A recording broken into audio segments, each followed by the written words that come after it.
D'accord, très bien. Donc, ce qui est intéressant dans cette cour de récréation, c'est donc qu'il n'y a pas dans cet espace-là de dessiner au sol, si vous voulez, une prescription pratique qui serait le football, donc avec un terrain dessiné, les cages, etc.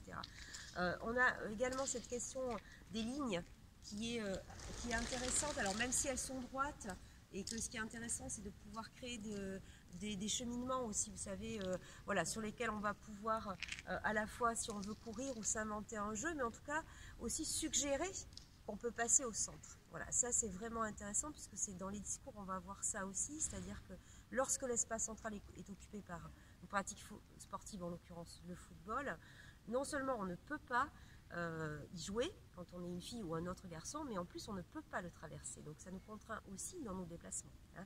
Donc on n'est jamais au milieu et on passe jamais au milieu. Ce qui est intéressant ici aussi, c'est les assises.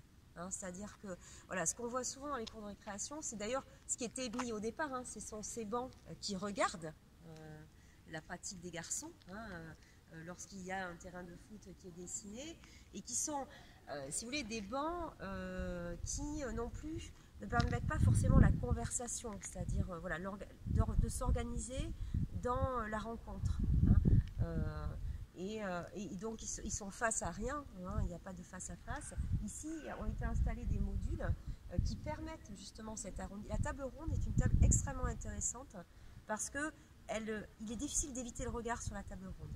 Hein. C'est aussi ce que je préconise par exemple dans les réfectoires.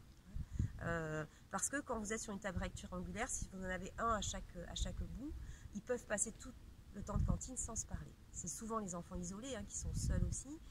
Ça aussi c'est très intéressant puisque ça permet de regarder devant, derrière, voilà, de se retourner, d'être à côté, vous voyez, de se parler aussi dos comme ça. Et ça c'est très intéressant aussi en termes d'équipement. Alors bon, il faudrait le voir fonctionner aussi quand il fait vraiment très beau, etc. Ce matin, c'était un peu humide, mais ce sont en tout cas du mobilier qui peut permettre la rencontre filles-garçons.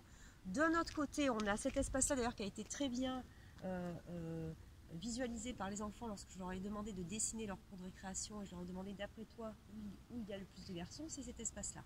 Hein, il y a la question du ping-pong et finalement ils vont se regrouper là. La petite table aussi de pique-nique là où assises les dames, c'est très intéressant parce que ces tables-là, elles permettent de se mettre dessus. On les voit faire leurs devoirs aussi, donc il y a une forme de collaboration, même si on peut trouver des tables de garçons et des tables de filles. Voilà. Ce qui est intéressant aussi dans cet établissement, c'est l'histoire. Hein. C'est aussi d'avoir gardé ces colonnes, ces arches sur lesquelles ils vont aussi se créer des espaces. Hein. D'ailleurs, ils disent que l'espace mixte, c'est dans les casiers. Bon, voilà, enfin, c'est intéressant. Parce que ça permet aussi de se mettre derrière, d'avoir une conversation qui n'est pas forcément toujours vue et sue de tout le monde. Et on voit que c'est pas qu'ils ne veulent pas être ensemble, mais c'est que être ensemble, filles et garçons, ça amène bien souvent des réflexions, bien souvent des insultes, etc. Donc, c'est tout ça aussi qu'il va falloir travailler. C'est à la fois un aménagement, mais la possibilité de l'utiliser, cet aménagement, en étant protégé, effectivement. Donc, rappelez